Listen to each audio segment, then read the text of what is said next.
Hi friends, എല്ലാവർക്കും എൻ്റെ ചാനലിലേക്ക് സ്വാഗതം. ഇന്ന് ഞാനൊരു വെറൈറ്റി ചമ്മന്തിയാണ് ഉണ്ടാക്കാൻ പോകുന്നത്. അപ്പോൾ ഞാൻ പറമ്പിലിറങ്ങിയപ്പോൾ എനിക്ക് ഒരുപാട് പേരയ്ക്ക കിട്ടി. അപ്പം കുട്ടികൾക്കൊക്കെ ഉള്ള വീട്ടിലാണെങ്കിൽ ഇതൊക്കെ എല്ലാവരും കഴിക്കും. നമ്മളൊന്നോ രണ്ടോ ഒക്കെ കഴിക്കും, ബാക്കിയെല്ലാം വെറുതെ പൊഴിഞ്ഞു പോവുകയാണ്. ഇതൊരു പേരയിൽ നിന്ന് കിട്ടിയ വേറൊരെണ്ണം പേരയ്ക്കയാണ്. ഇത് വേറൊരെണ്ണമാണ്. ഇത് നല്ല ടേസ്റ്റാണ്. പുളിയാണ് ഇതിൻ്റെ രസം, എങ്കിൽ ചെറിയ മധുരവും ഉണ്ട്. അപ്പോൾ നമുക്ക് ഈ പേരയ്ക്കയെല്ലാം ഒന്ന് ക്ലീൻ ചെയ്ത് കുറച്ച് എടുത്ത് ഞാനൊരു വെറൈറ്റി ചമ്മന്തിയാണ് ഉണ്ടാക്കാൻ പോകുന്നത്. അപ്പോൾ അതിനുവേണ്ടി എന്തൊക്കെ വേണമെന്നുള്ളതാണ് പരിചയപ്പെടുത്തുന്നത്. ഞാനിത് ഒരു മുറി തേങ്ങ എടുത്തിട്ടുണ്ട്. പിന്നെ വേണ്ടുന്നത് ഉള്ളി, പച്ചമുളക്, കരിവേപ്പില, ഇഞ്ചി, ആവശ്യത്തിന് ഉപ്പ് എടുക്കുന്നുണ്ട്. അപ്പോൾ ഇത്രയും സാധനമാണ് നമുക്ക് വേണ്ടത്. ഇനി നമുക്ക് ഈ പേരയ്ക്ക എങ്ങനെ ക്ലീൻ ചെയ്തെടുക്കാമെന്ന് നോക്കാം.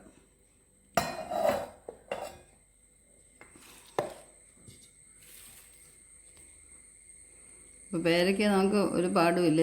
ഇത് കഴുകിയെടുത്തതാണ്. ഇങ്ങനെ അതിൻ്റെ ആ ഇതങ്ങ് കളയണം. കളഞ്ഞിട്ട് രണ്ടായിട്ട് പൊളക്കുക. കണ്ടില്ലേ?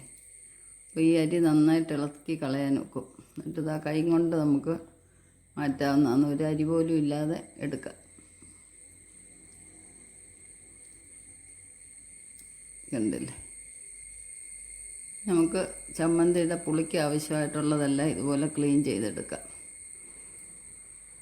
അരി ഒട്ടും ആവരുത്, നന്നായിട്ട് സൂക്ഷിച്ചെടുക്കുക. ഈ പേര ആരുടെയെങ്കിലുമൊക്കെ വീട്ടിൽ കാണുമോ? ഇതിപ്പം ഇങ്ങനൊരു ടേസ്റ്റുള്ള ചമ്മന്തി ഉണ്ടാക്കാൻ അറിയാവുന്നുണ്ടെങ്കിൽ നമുക്ക് ആക്കിയെടുക്കാമല്ലോ. അപ്പോൾ എനിക്ക് ഈ ഒരു മുറി തേങ്ങയുടെ പുളിക്ക് ആവശ്യമായിട്ടുള്ള പേരയ്ക്ക തന്നെ ക്ലീനാക്കി എടുത്തിട്ടുണ്ട്. ഇത് നമുക്കിനി തയ്യാറാക്കാം. മിക്സിയുടെ ജാറിലേക്ക് നമ്മൾ ആദ്യമേ പേരയ്ക്കാണ് ഇട്ട് കൊടുക്കുന്നത്. പിന്നെ നമുക്ക് ഈ ചേരുവകളെല്ലാം ഇട്ട് കൊടുക്കാം.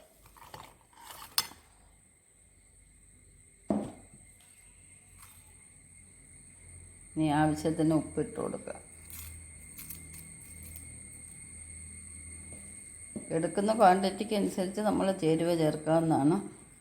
എരിവ് കൂടുതൽ വേണ്ടുന്നവർ കൂടുതൽ മുളക് ഇടുക. ഞാനിത് പച്ചമുളക് വെച്ചാണ് എടുക്കുന്നത്, മുളക് പൊടി എടുക്കുന്നില്ല.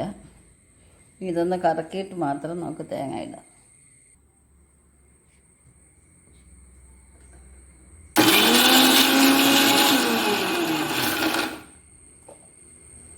ഒന്നുകൂടെ ഒന്ന് കറക്കാം.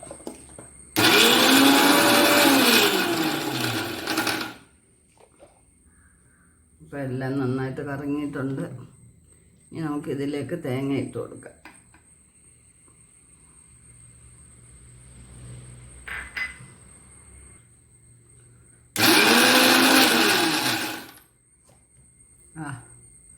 നമ്മുടെ ചമ്മന്തി അപ്പം റെഡി ആയിട്ടുണ്ട്. കണ്ടില്ലേ? അപ്പോൾ എല്ലാവർക്കും ഈ വീഡിയോ ഇഷ്ടപ്പെട്ടെന്ന് വിചാരിക്കുന്നു. ഇതുവരെയും സബ്സ്ക്രൈബ് ചെയ്യാത്തവരുണ്ടെങ്കിൽ സബ്സ്ക്രൈബ് ചെയ്യുക. നെക്സ്റ്റ് ഒരു വെറൈറ്റി ആയിട്ട് അടുത്ത വീഡിയോ കാണാം. അപ്പോൾ നമുക്ക് ഇനി ഇത് ഒരു ബൗളിലോട്ടാക്കിയെടുക്കാം. നല്ലൊരു ടേസ്റ്റാണ്. ഞാൻ ഉപ്പ് നോക്കിയിട്ടുണ്ട്, നല്ല രുചിയുണ്ട്. പേരയ്ക്ക ചമ്മന്തിയാണെന്നും പറയത്തതേ ഇല്ല. ഈ പേരയ്ക്ക ഉള്ളവരെല്ലാവരും ഇങ്ങനെ ചെയ്തു വെക്കുക. നല്ല ടേസ്റ്റ്. ഞാൻ ആദ്യമായിട്ട് ചെയ്യുകയാണിത്. അത് വിജയിച്ചാൽ മാത്രമേ ഞാൻ വീഡിയോ ഇടത്തുള്ളൂ എന്ന് പറഞ്ഞു. പക്ഷേ ഇത് വിജയിച്ചതല്ല.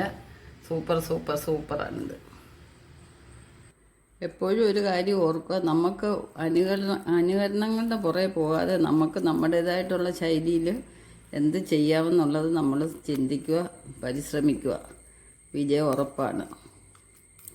എനിക്കതാണ് കുക്കിങ്ങിനോട് വലിയൊരു പാഷൻ ഉണ്ടായത്. വെറൈറ്റി എന്താണ് ഉണ്ടാക്കണമെന്നുള്ളതാണ് എൻ്റെ ചിന്ത. ഞാൻ എന്ത് വെറൈറ്റി ചെയ്താലും അതെല്ലാം സക്സസ് ആയിട്ടുണ്ട്. അത് കുറേയൊക്കെ നിങ്ങൾക്ക് പരിചയപ്പെടുത്തിയിട്ടുണ്ട്. ഇനി ബാക്കി ഒരുപാട് കാര്യങ്ങൾ സക്സസ് ആവാനുണ്ട്. അതെല്ലാം ഞാൻ വീഡിയോ ഇടുന്നുണ്ട്. സമയം കിട്ടാത്തത് കൊണ്ടാണ് ഇപ്പം എല്ലാത്തിൻ്റെ വീഡിയോ ഇടുന്നുണ്ട്. എന്തൊരു മണമെന്നറിയാം. നമ്മൾ മാങ്ങയൊക്കെ ചമ്മന്തിയൊക്കെ ഇതിൻ്റെ പുറകെ നിൽക്കത്തേ ഉള്ളൂ. പുളി കൂടുതൽ വേണ്ടുന്നവർ എണ്ണം കൂടുതൽ ഇട്ടാൽ മതി പേരയ്ക്കയുടെ. കണ്ടോ? അപ്പം നമുക്ക് പേരയ്ക്ക ജ്യൂസ് അടിക്കാൻ മാത്രമല്ല, അച്ചാറിടാൻ മാത്രമല്ല, ചമ്മന്തി അരയ്ക്കാനും കൊള്ളാം എന്ന് ഞാൻ തെളിയിച്ചിരിക്കുവാണ്. കണ്ടില്ലേ എന്താ ഒരു ഭംഗിയെന്നറിയാം. ഇത് മുളക് അരിച്ച് പരത്തി കഴിഞ്ഞാൽ മുളക് പൊടി ചേർത്ത് കഴിഞ്ഞാൽ ചുമന്നിരിക്കും. ഞാനിത് നാച്ചുറലായിട്ട് നമ്മുടെ ഫാമിൽ നിന്ന് പറമ്പിൽ നിന്ന് കിട്ടിയതാണ്. പച്ചമുളകൊക്കെ പറമ്പിലുള്ളതുകൊണ്ട് അത് തന്നെ എടുത്ത് മായം ചേരാത്ത ഒരു ചമ്മന്തിയാണിത്. അപ്പോൾ ഈ ഒരു ചമ്മന്തി മാത്രം മതി നമുക്ക് ചോറുണ്ണാൻ. കണ്ടോ? കുട്ടികൾക്കൊക്കെ പേരയ്ക്ക ഉള്ളി ചെല്ലുകയും ചെയ്യും. മുതിർന്നവർക്കായാലും ചവയ്ക്കാൻ വയ്യാത്തവരൊക്കെ ഉണ്ടെങ്കിൽ അവർക്കൊക്കെ പേരയ്ക്കയുടെ ഗുണം ഉള്ളി ചെല്ലും. നമുക്ക് ഫുഡിനൊരു രുചിയും ആവും. കണ്ടില്ലേ? അപ്പോൾ നെക്സ്റ്റ് ഒരു വെറൈറ്റി ആയിട്ട് അടുത്ത വീഡിയോയിൽ കാണാം. എല്ലാവർക്കും ശുഭദിനം ആശംസിച്ചുകൊണ്ട് ബൈ ബൈ. അങ്ങനെ ഇതൊന്ന് അലങ്കരിക്കാം കേട്ടോ.